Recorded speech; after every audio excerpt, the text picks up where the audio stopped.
Impressive, Skip. They're scary. They're going to be scary to deal with now. The East going to have their hands full. We know what KD represents, Skip. He's a 2-time Finals MVP. He's a league MVP. He's an All-NBA player. He's one of the great scorers of all time. He's a transcendent player. Kyrie Irving. Nobody's ever questioned Kyrie Irving talent. There have been very few players, if any, can dance with the basketball like this kid can, Skip. He can shoot the three. We know that. He got the mid-range. And now when he starts making that three of the mid-range, you try to get up on him, he can put the ball on the floor better than anybody in the history of the game. And to be able to kiss the ball off the glass with either hand, with the English in which he used, Skip, and he got a floater.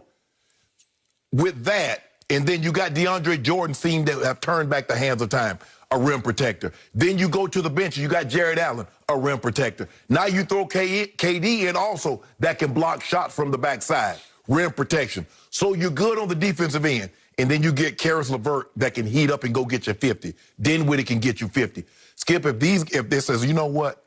The goal is to win a championship. I don't care about minutes. I don't care about shots. I'm going to play my role. Skip, they're going to be the deal with.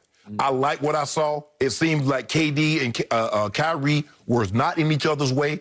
For me, Skip, they don't need James Harden. They really don't. Because you're going to have to give up so much to get him. I believe they're perfectly fine. They can stand pat exactly where they are. Jeff Green comes in. Skip, the East got their hands full. Giannis, Sixers, Celtics. Celtics. Bro, y'all got your hands full, man. I know it's one game, Skip, and, hey. And KD started off 3 for 3, and then he went 4 for 13 the rest of the way. But the shots that he missed is the shots that he wants to take. And give him a month, and the shots that he missed, he won't miss them. They're scary. They look really good, and their second unit, Skip, can start for a lot of teams. And they remind you of the old Golden State, because that's how Golden State's second unit was, Skip. They come in, and whatever lead you had, they would eat it away. And whatever lead that Clay and Steph and Draymond left them with, it was expanded on. And that looks like what I see for the Brooklyn Nets. Skip, they look, ooh. Damn. So, scale of 1 to 10, you're up to a... I'm up to a 9. 9. I'm up to a 9. I am also at a 9, and I would have gone 10, but it's only opening night, and it was only Golden State without Clay and without Draymond last night. Golden State going to struggle making the playoffs, Skip. I'm sorry. I liked what I saw from James Wiseman. He looks like the real deal, and I said before the draft, that's the one I would take with the first overall pick if I'm Minnesota. But the point is, I just sat back in awe of what happened in the first quarter, because you could see right away that Kevin Durant is a medical marvel, if not a medical miracle. I saw vintage Kevin Durant coming off Achilles reattachment. Again, you made the point, I believe, yesterday. It's not like he was a leaper to begin with. Right. It's not like he relied strictly on quickness to begin with. So maybe he'll be okay.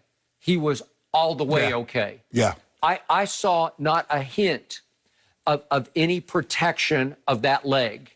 Steve Kerr said after the game, I was very anxious to see how he looked, and he said it looked like Kevin Durant. On the shot right before that, Skip, I always watch a guy and look at him, okay, how did you suffer this injury? And are you willing to go back and do the same move that you did the injury? Yep. And you watch the start and stop Push it. off, yeah. No hesitation whatsoever. Nope. Did he have his old quickness? Yes. Did he have his old lift? Yes. And again, not that he's a leaper. Right. He's 7 feet tall and he's long. So he doesn't need all that. Right. But the package was back. Yeah.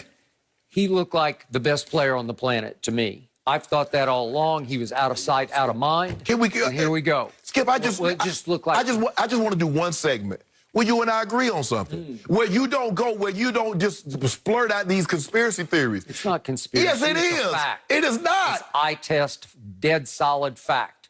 Take it to your bank. Okay, what is all the sites? The best player of the NBA, all sites, all 50 of them. I told you, out of sight, out of mind. Skip, they treated Kevin Durant like he retired.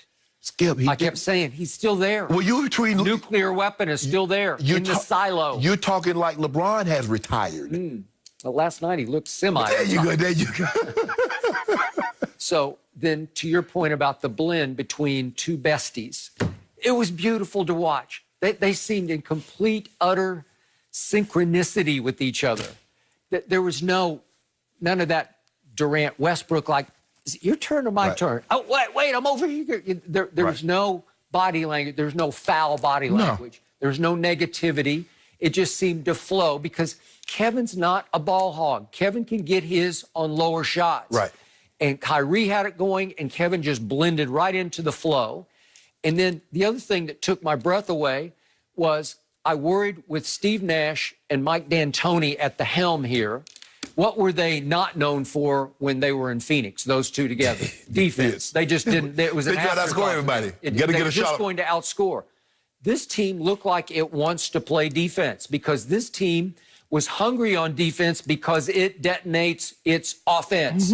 So all of a sudden, hands are up in the passing lanes. They're deflecting, they're stealing, they're blocking, and they are running like crazy. And they have the greenest light from Steve Nash because if you have a fast break three, just pull up and take it. Yep. If you steal the ball on an inbounds pass and you got a shot and it's 1-on-3, just pull up and take the three. And they were hot-handed. I give you that. That's why I'm a 9 on a scale of 10. But the point was they were disrupting on defense. I didn't know I would see that coming. Kevin Durant had 3 steals last night. So that'll show you his Achilles is okay because he's moving. Right. Again, Lateral side to side. Those are moves that you have to react to move. You know, it's not proacting, you're reacting. And they blocked 7 shots. Whew. Okay. So you mentioned DeAndre Jordan has had sort of a rebirth, but I think he's a favorite in the locker room. I think he's a favorite of Kevin's and Kyrie's. So he's going to be in the starting lineup. I think he's seen his best days in this league. Again, he had his moments last night, got his rebounds as usual last night, but he's not better than Jared Allen. But Jared Allen comes in and he's going to get his minutes too. And it's going to be great because he's going to come in with intense energy. Blocking shots, altering shots. Skip, they had 57 rebounds last night. God, it was destruction. And then, to your point, here comes the bat out of hell off the bench, Karis LeVert, who they have convinced, at least for the moment, you are the next Manu Ginobili. That's what, again, Steve Nash said, we need a Manu who would just come in with high energy, just making things happen. I'm going to force the issue on you, whether you like it or not. Correct. I might turn it over. I might miss a couple of wild shots, but I am going to come at you like nobody in our starting 5 came at you. Right. That's what he did last night. And he was a terror. Got his 20. He's going to get his minutes and his shots and his points. And I think it will keep him happy enough that now you keep looking around and you say, wait a second, there's Dinwiddie. Well, what about Joe Harris, a 3-point All-Star Saturday night shooting champ, right? Wait a second, it's just deeper. What about Jeff Green? I love Jeff Green. I love Jeff Green, and all of a sudden, he went from the Rockets to the Nets. Right. Well, it just makes you deeper and stronger and mentally tougher when he's coming in. Yeah, he can play defense. He can rebound. Now to your James Harden point.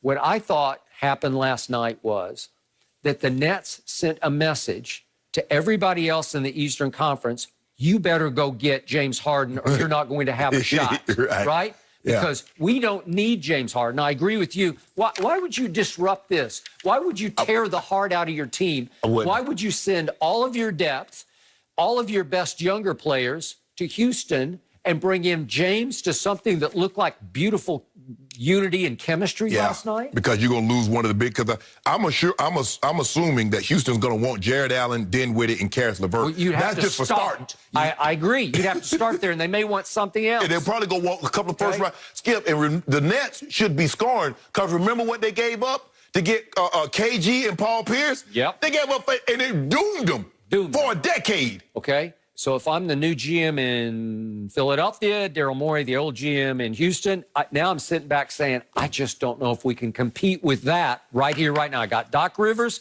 but maybe I need James Harden in place of Ben Simmons. But let me ask you a question. Okay, do you think James Harden and James Harden and Joel Embiid can compete with that? Because here's the thing. If they don't, you don't have any way to get any better because you have no draft assets. Yeah. Look, I'm a Ben Simmons fan, much bigger than you are. And I think for the longer term, you would want to build with those two still very young players. Right. Ben Simmons got to be, what, 23? Yeah. 24? So he's 24, I believe. So you keep your two towers there. Right. And you just say, we got to build around them. They got Seth Curry. Right. And maybe it's not this year, maybe it's next year, or maybe it's the next year. Right. But if you want to compete right here, right now, you have to go get James Harden. Let's go to Boston. They got so many nice young players, but do they have that guy who can deal with this team? Do they have a Durant or a Kyrie? I say no. If I'm ownership of the Sixers, I don't let Daryl Morey pull this trade because I saw what wanting to compete against the Warriors did to him. It ruined them for the future. They got no draft assets. Every year, Skip, what do they want to do? They went and got him Chris Paul, but they had to give up so much to get him. They went and got Russell Westbrook, but they had to give up so much to get him. Now, they got nothing else. How much power and autonomy does Daryl Morey have? Is it his trigger to pull? Probably. He left a full-page ad in the Houston, is it the Chronicle, I believe? But a full-page ad that thanked James Harden for changing my life. Well, you don't think he would now gravitate toward, boy, I got to get James? And plus, and here's the thing, Skip. Daryl Morey likes to do what? Nobody has done more trades than Daryl Morey. Well, what can I trade now, Skip? I got nothing.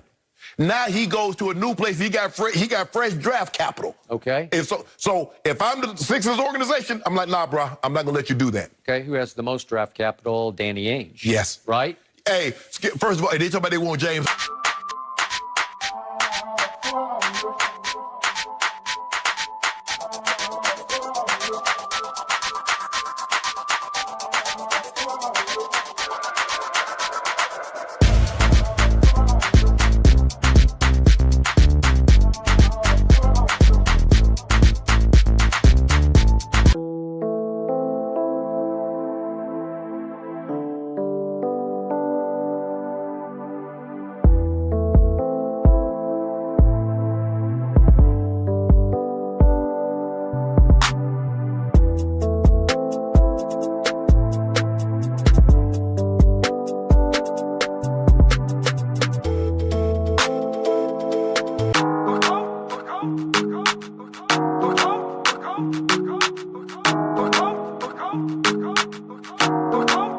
Go.